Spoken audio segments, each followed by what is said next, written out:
Astara, Edmonds, and I am a psychic, clairvoyant, clairaudient, intuitive. And I am coming here today to speak to you about our awakening process, which is all part of our intuitive growth. And I want to start, I really want to thank you for being here. Because in order for you to be here, you had to follow some kind of hunch, some kind of inner calling, some type of desire to be here in this moment, sitting here, bringing your light and your love and your heart to this whole group, this matrix. And you are what makes this happen. So I want to commend you for the listening and the effort, because I know some of you drove a ways to be here. And it takes the logistics to get yourself organized and up and here. So thank you for that, because each and every one of you carries a light and an essence and a significance that really makes this circle happen.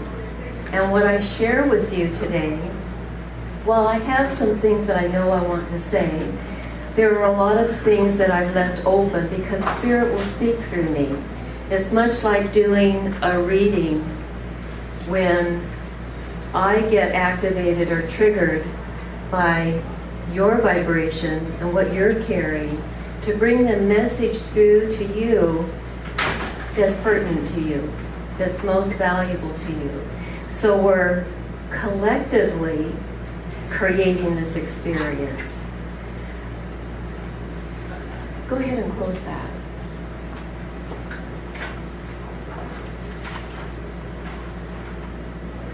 It's okay. Yeah, those chairs are open over there, right? Okay, I think there's 2 or 3 there. We get squeezed in here. It works. Oh, nice. So, the name of my talk is Awakening Our Awareness. And I also want to kind of give it a subtitle today, because we're in the summer solstice. It was exact yesterday, but we're in the window of this particular Stargate. And the solstices and the equinoxes are very powerful times a year because of the Stargate that they are, our proximity to the great central sun, how we are as a planet in the cosmos. And the easiest way that I interpret it is that we have a tremendous infusion of light that is coming into this planet at this time. We are in an accelerated process of bringing in light in general, just based on where we are in the cosmos. But this weekend is really significant because it's so heart-centered. So I've been guided to call it the Stargate of the Heart. And I know from the way Spirit has been preparing me for our group experience here, is that I've been feeling a lot of downloads of energy personally that brings in a certain kind of vibration for me personally, but also for what I share with you. And I know that everyone here is going to receive some type of activation. So it's a very powerful moment of opening and allowing. And when I say allowing, it's like being able to say yes to the changes that are coming in on an energy level, on a vibrational level, so you can feel safe in it, and you can feel comfortable in it, and you give yourself permission to allow these infusions of light. You're fine.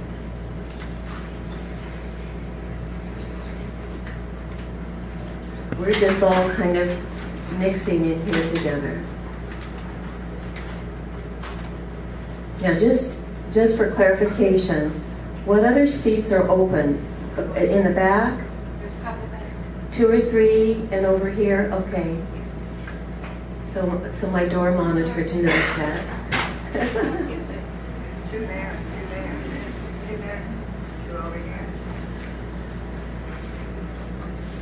Come on in.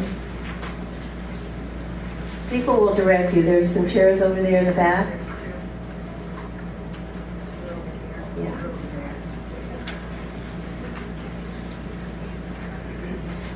Once those are full, then we'll start working on the floor.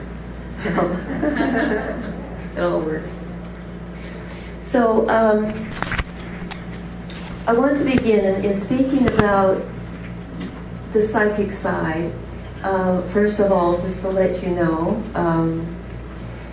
I've been working with people on a holistic level for 27 years.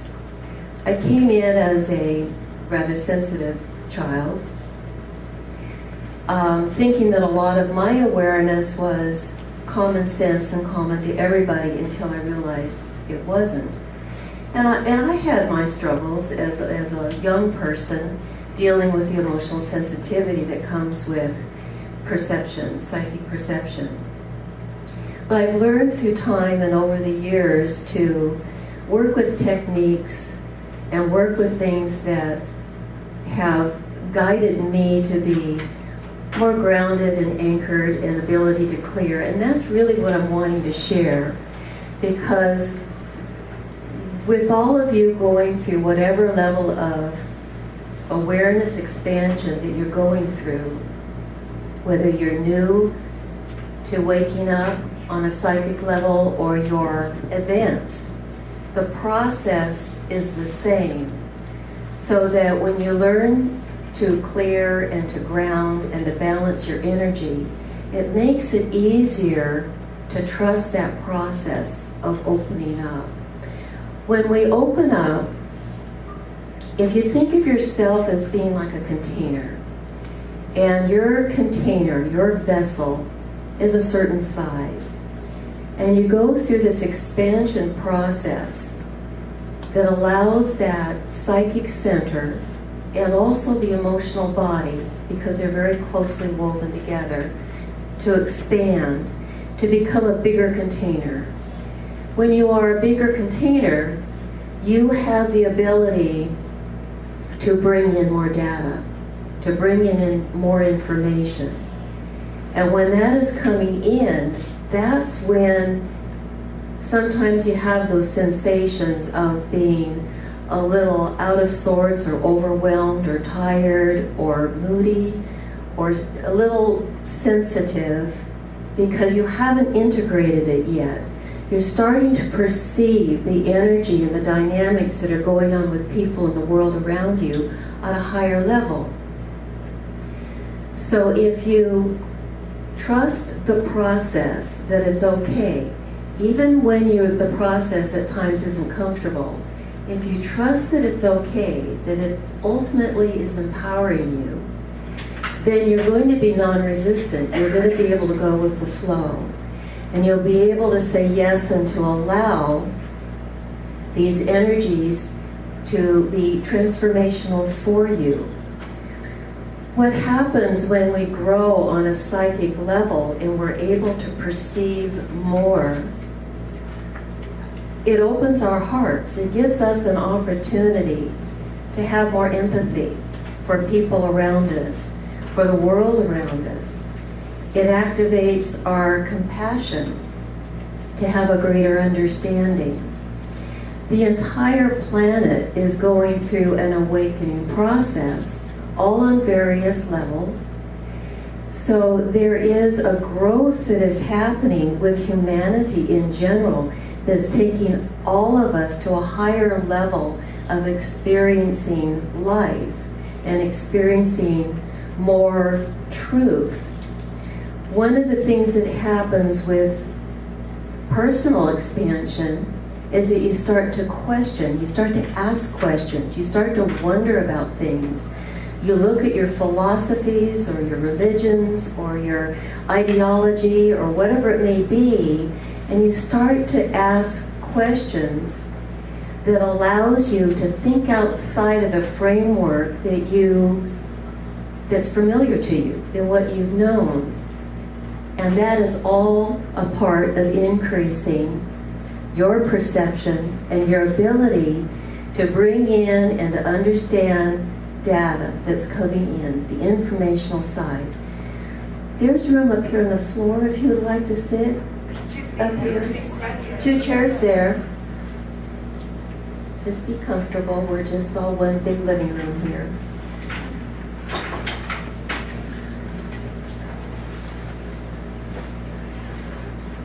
So one of the things that I want to mention with this process is some of the symptoms of this type of expansion, because the psychic body, the psychic side, that sense that's within us, it's common to all of us, like eyesight and hearing and taste and sound, everything that is a sense. The psychic side is a sense.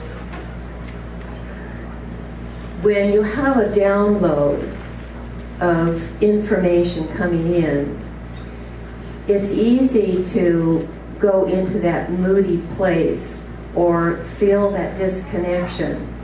So I want to mention some things that are going to facilitate you in opening and trusting that process.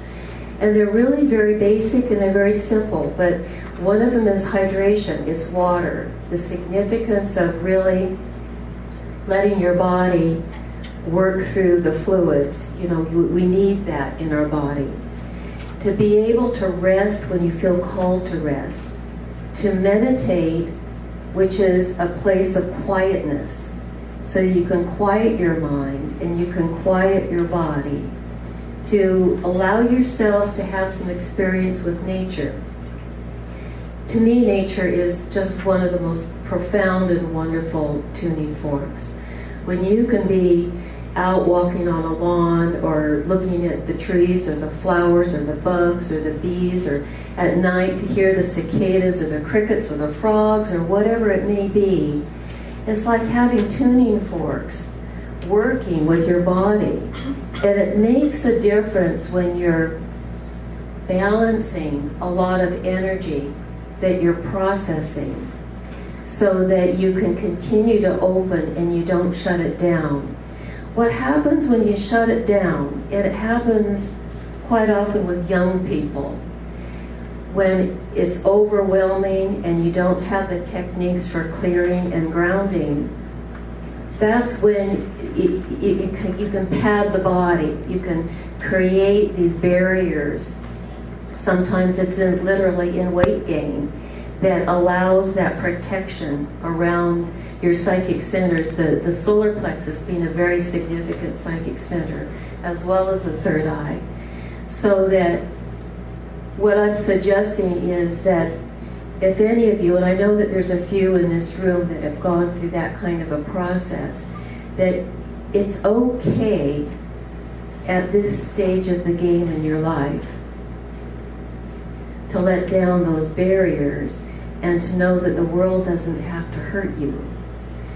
And I'm not suggesting that the world is perfect, because we know it isn't, in terms of the types of energies that we deal with.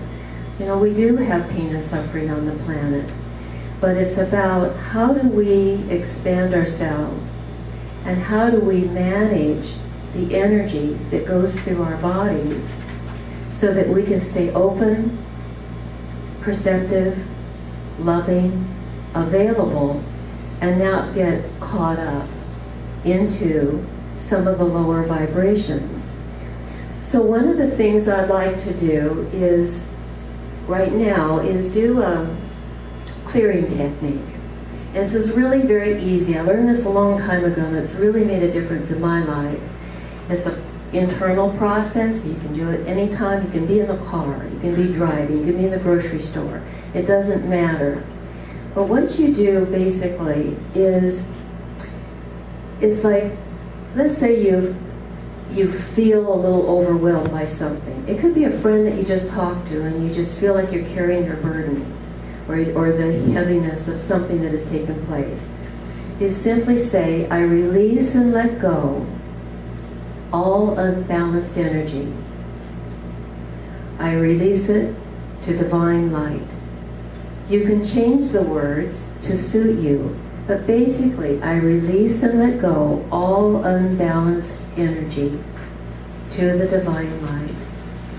And what happens is you begin to manage the energy that you are subjected to physically. This is energy management. And when you do something like this, you're not judging the energy as bad or wrong. The energy is energy. So this removes the judgment.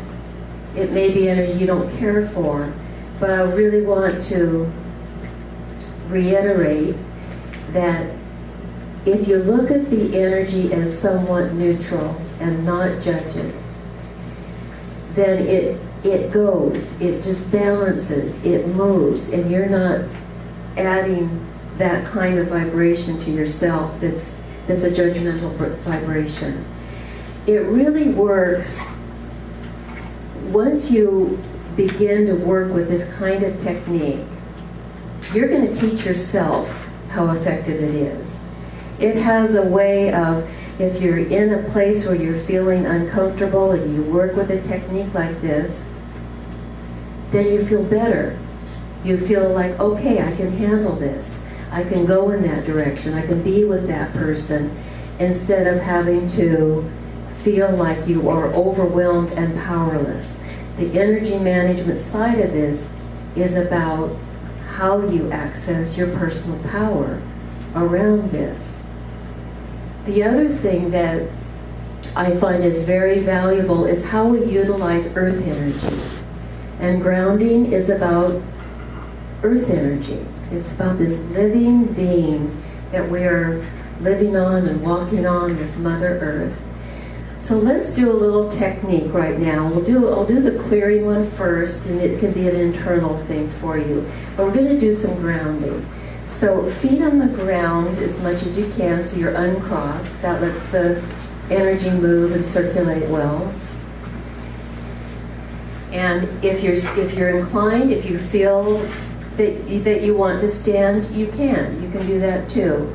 But it's going to work with you sitting however you're comfortable. That's the main thing. So with this grounding technique, close your eyes first for this aspect, but just let yourself place your energy on your feet and really feel the breath. Let yourself breathe in and breathe out, placing your focus of attention on your feet. And then you extend the energy from your feet, just like the roots of a tree, all the way down into the earth. And let yourself breathe this energy so that with your in-breath, you bring the earth energy in through these roots, through your feet, and up into your body, through your legs, through your chakra system, the first and second chakras, third and fourth, all the way up to your crown chakra. Bring it back now with your breath, all the way down to your feet, and just feel that communion that you have with the Mother Earth. Feel how the Mother Earth is supporting you and your path. And with your breath and that anchoring and that knowledge, just open your eyes again. Bring yourself back to this outer experience. It doesn't diminish or take away anything that's happening on a psychic level with the intuitive side of us that's expanding. It links it all together so that you may be bringing in very high vibrations into your body, but you're also connecting on purpose with the earth as a living being that's supporting you and feeling that connection in your physical body. Can you feel a difference in yourself just in that little experience sitting in the chair in this room? You know, just that little bit. And the more you work with that, the more you work with any kind of clearing, the more you identify with that process, so it belongs to you. You can own it. The other thing with all of this that I want to encourage all of you with is how to really, really nurture and nourish your body. So that while you are dealing with expanded energies on a psychic level, you're also taking care of the physical form, your body, which is it's the house that you're living in. Your spirit is walking around in this container. So this is it's an important time to make sure that what you're feeding and fueling your body is going to sustain it. It's going to be optimal. It's going to give you the stamina and the energy and the immune system and all of that. All of these things you know. I'm more of a reminder of this so that you identify with your physical fortitude.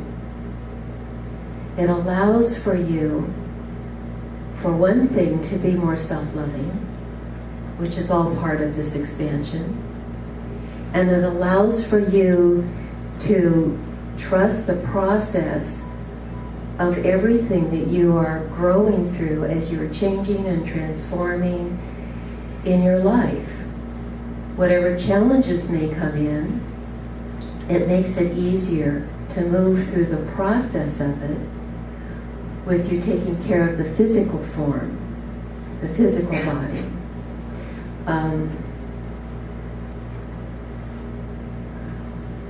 I want to speak about meditation and the value of meditation, because the stillness of the mind, when you're able to be quiet and still and in a place of listening, which is what meditation is all about. It's a state of listening. There's something that is so significant that recharges the batteries for all of us when we can be still enough to listen to spirit. We can get out of our own way. You can think about things later. And some of us, have gone through our trials of quieting the busy mind. But when you think about meditation, it can happen in many forms. It can be a formal one, it can be a guided one. We're going to do one together later that will be a guided one. But it could be when you're cooking, or you're driving, or you're cleaning, or you're ironing, or you're gardening, or you're fishing, or whatever it may be. This just puts you in that relaxed, quiet space and allows for spirit to speak to you. It allows for our angels and our guides to get through to us on different levels when we're open to listening to what the communications are. How many of you, just a little barometer here, how many of you meditate on any level, formal or a little? Oh, excellent. Oh, that's really good. It's really reassuring too, because, well, of course, we're in this kind of event that would bring in the meditators, of course, but it's really commendable because you've learned something and you can share that with somebody else who hasn't learned that yet. And that's what it's all about. It's how we share our truth with each other. How many of you communicate on a knowing level with your spirit guides or your angels or ascended masters? I'm pretty sure most of you know that they're there, but really feel like, yeah, I'm getting messages, I'm talking, I'm communicating. That's a really high percentage. That's good. That's good. When we gather in a circle like this, and we're bringing ourselves, our light, our love, and our heart to this particular moment, it's not just us that are here physically sitting in these chairs. We have our guides, and we have our masters, and we have our departed ones, and we have angels that are on layers and layers and layers, and Well, one thing about having a certain amount of vision, you can get to see some of these things that are happening. It's like, oh my goodness, it's really crowded. Yeah, well, it is. It's just dimensionally crowded in a good way. So what you learn and what you bring and what you share from your human experience goes that direction too. And I use that because in this dimension here, we still think of it as up. But what we're really doing is we are communicating to our beloveds, our angels, our masters, our people on the other side of the veil who are gaining something from our experience in the human body. Does that make sense? So it's an interactive connection. And part of this is to reinforce that. Okay. Yes. What are they gaining through our human body? Well, for those that might not have heard that, what are they gaining through our human body? There would be so many different scenarios for that. I'm sure that the answer to that is very broad. But I would say that from my experience of it, is that when certain guides are coming in, some of them have not been incarnated before, or some of them may be still learning some kind of lesson that's connected to a lifetime that they've lived, that when they are interfaced or observing or guiding in some kind of a way with us individually, they learn and they benefit. It's not like just learning when we're in a human body. It's learning on various levels of dimensions. So and that's a good question, because we forget when we're in a human body that we're connected to the cosmos. But we are. We're all star seeds. We've all come here on purpose. We've all come to be in this lifetime at this time for our personal growth, for the experience that the soul acquires. And many groups have come in together with agreements with each other, to meet each other, to interact with each other, to fortify ourselves as we are evolving a human race. The DNA is changing rapidly, and we are really bringing in a quickening and a new type of humanoid in a lot of ways with DNA activations. Part of our awakening is DNA activation, planned for, on purpose, divinely inspired. And that brings me to speaking to you about some of the children that are coming in. There's room on the floor up here if you want. And there's one seat over here. So the psychic children, the special children, and all children are special. Let me start with that. But I want to speak about young people who are coming in very aware and very awake. And they come in with a more advanced DNA structure. And they're part of the star seeding of advanced levels of the humanoid experience. Some of them you would know as indigos, some of them are crystal children. There's various names, blue ray. Some of them are autistic. And they come in very specialized. Before I say the next thing, let me just, with a show of hands, how many of you in this room have a child or a grandchild or a family member or a dear friend that you interact with one of these really highly specialized children? Wow, look at you. Just look around at each. This 25% of the room, maybe a third, which is very significant. So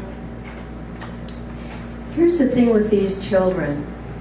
Because they are so specialized, they're very sensitive in their physical bodies.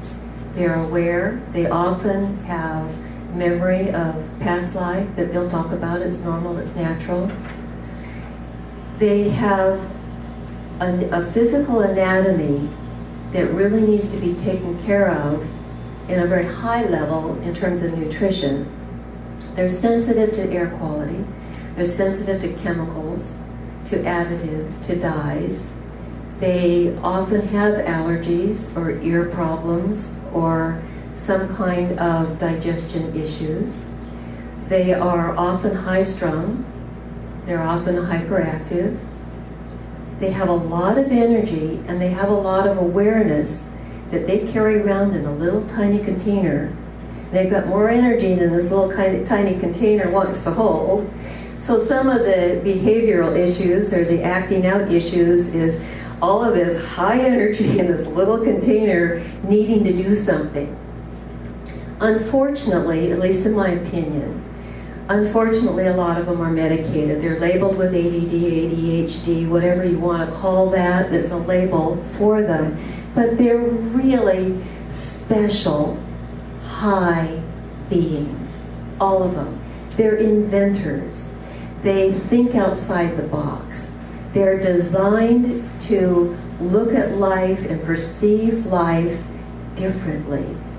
We're the ones, as parents and teachers or grandparents, who are having to learn new strategies of teaching, new strategies of interacting with these incredible beings. So it's early, you know, we're still in the figuring that out, especially in school systems. These kids, you tell them, give them instruction, and they get it the first time. By the time the teacher is saying it the third or the fourth or the fifth time, they're out of there. They're bored to tears.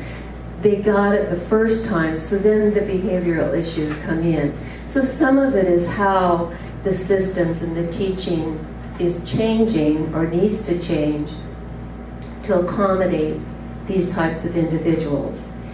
But there is something, not only with the food, the quality of food being really, really, really important, so that they're not subjected to the sugars and the junk foods and the preservatives and the additives and the dyes and all of that to the best of your ability, is being able to give them tasks that, on one hand, give them a place for their energy to go. That can be a sport, or it can be some type of activity that lets that charge. It's like a racehorse, you know, let the racehorse run. So you give the physical body a way to release energy. But these children can also learn to be quiet and to be still and have their version of a meditation.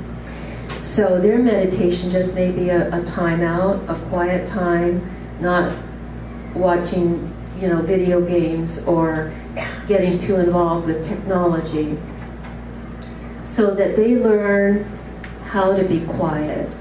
And I know that a lot of times these children will gravitate to quiet people or serene people or environments naturally, because they're needing that calming device to help them, because they're learning about this.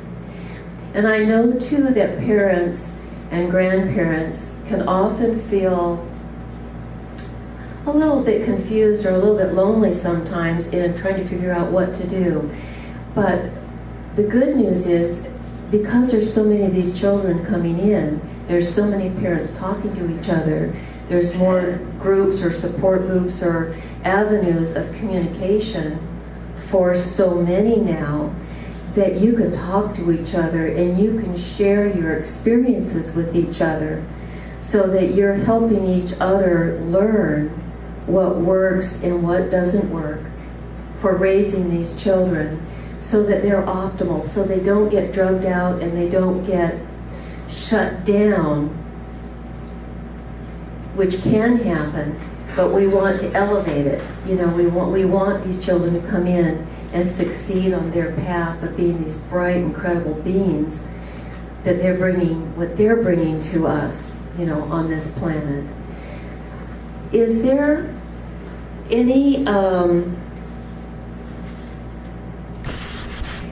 anybody in this room that, just speaking about these children or this particular part of this topic, that has a question about that, just in case somebody's got something that I'm meant to address. Yeah. Can you give a little idea to those that aren't dealing with this process right now, what you think the future generations of indigo children are here to accomplish? Well, just from my personal experience of doing readings and working with mothers or grandmothers of these children, the word invention always comes up. They're really inventors. So they have this gift, and this is just one perspective, but they typically have this gift of being able to improvise, to create solutions to problems, because they're perceiving it differently, and they're bringing a different set of knowledge or talent to a given situation. I mean, I wish I had the name of this child, but it's like this young man, young teenager has created this invention. It's this device to clean up the ocean garbage, that floats out there. And it's like that type of inventor mind happens a lot with these children. And it's the way of the future, from the way I'm perceiving it, that so much of the answers and the new direction coming in are going to come in from the beings that are thinking differently. They have more memory, too, from their lives on this planet. So they're bringing a lot more information with them from other times as well. Okay? He's not a child anymore, but he's about to turn 18. What do you do when you have a child that has been overlooked, taught that it's a disability, not getting help, and has so much potential, but he does not see it? Some of it's patience, and it's like giving him feedback. Okay, so for anybody who may not have heard that, for someone who has been treated as though his psychic gift is a disability, so is not believing in it. Well, for one thing, you don't give up hope. Don't give up your input that is positive and exciting and that encourages, so that right? Yes, but they usually do. But he just doesn't respond to positivity at all. Yet. So that's why I say, don't give up hope. This is just a wee moment in this person's life. So you give the infusion of information that's going to inspire and encourage and bring excitement to it, so that something will click, something will register, where he'll be able to say, oh, this is a gift. This is not a disability at all. It is a gift. So that's very significant, and we're all learning how to interact with all the different levels that go with this. That's for sure. Okay, way in the back. No, you, yeah. Well, I have a daughter. She's in her 20s now, and she's actually been told a couple of times that she was an indigo child, which she didn't understand. We probably both didn't understand. I always knew she was special, but she was always labeled trouble. But she's still not progressing. I guess she doesn't, how do you guide her to figure it out? Do you know any other individuals personally that have that kind of gift? Because a lot of times when indigo children, whatever age they are around others like them, then they don't feel so left out or lonely or so different. But the thing about now is that we've got books and teachers and workshops and information that can give you a lot of detail that will help you know what to say or what to do to inspire this child. But for you too, it's about don't give up hope. These children come in to the parents and the grandparents and the people that are meant to guide them. So any inspiration that you have that reminds them that they are special and gifted and loved and on purpose, which is something that we all learn to do for ourselves, but you infuse that, then you're doing the best that you can do. You know, it's not like trying to control the whole thing, but it's like giving guidance, which is what it's all about. It's about guidance. So, yes, ma'am. I would love to say that I have worked with those children for 14 years, and there are different techniques with all of those children that you can use, and knowledge in how to apply it is very important. And when you were saying grounded, what happened is you have to work with someone that know what degree and what level of energy is being infused from where. And then once you find that place, you're able, because they have things in them, and sometimes the chaos you see is because it's different levels of energy and they are trying to work it out. Yeah, that's true. So to have people, to try and find people with experience to teach you how to work with this, and there are pressure points in their bodies that you can work with that'll bring them back. And then they'll learn how to use that energy at a very high level. So that's one of the things that can happen with people that have children, because all children that are highly evolved, some of them are not, energetic. Some of them come from another place of sensitivity. True. So once you teach them how to work with their bodies, they're able to realize, oh, this is what's happening to Yeah, me. thank you. And it won't frighten them. Thank you. Thank you. Well, we all really are learning a lot from these incredible beings. We really are learning a lot.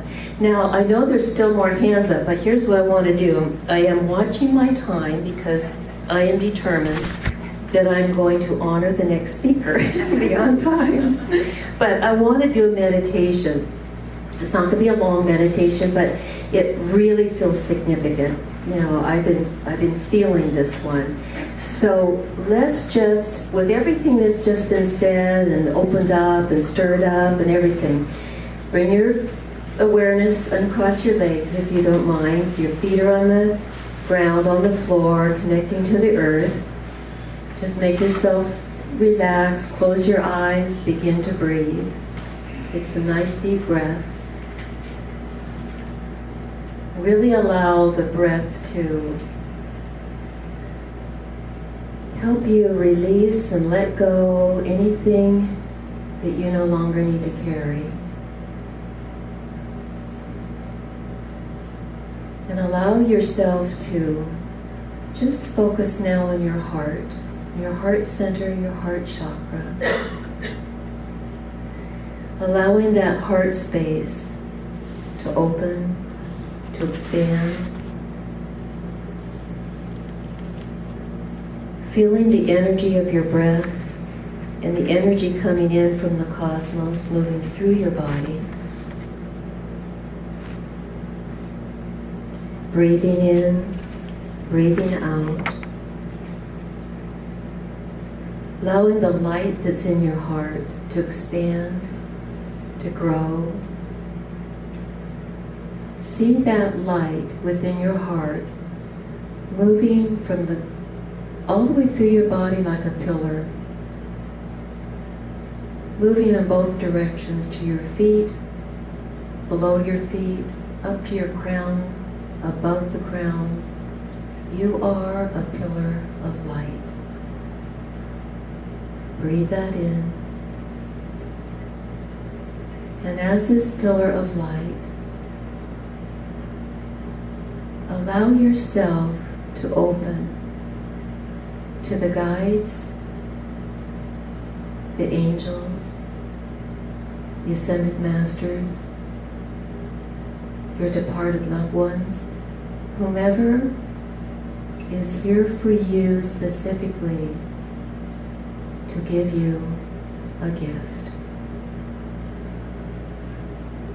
This gift may be a sound, it may be a vision, it may be words, it may be a sensation. But allow yourself to receive a very special gift. And allow this gift to activate within you. This gift is yours. It belongs to you. It is filled with love. And as you embrace this gift, know that your guides, your angels, God Goddess, is saying to you that you are the gift. You are the gift to spirit, and you are the gift to earth. Allow yourself to embrace this. This is your truth. This is your light. Breathe this in.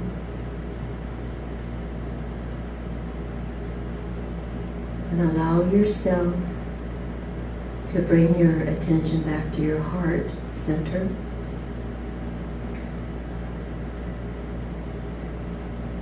Bring your attention to your feet and to the grounding energies of the earth. Breathing in, breathing out. Know that the gift that you have been given and the gift that you are continues beyond this point. Breathing in and breathing out. And when you're ready, bring yourself back to this room, to this awareness. Open your eyes.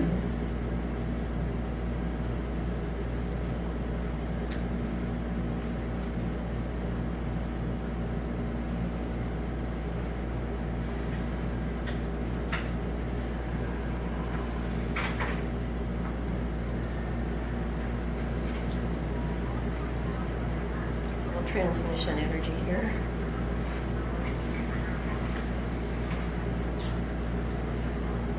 Carry your gift with you today. Let the world see it. Let the world acknowledge it.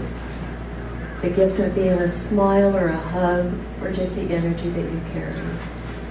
And know that you are special and you are loved beyond measure. You are the gift to the world. You are here on purpose, and you are a bright light, and you are loved. So it's okay to own it because you deserve it.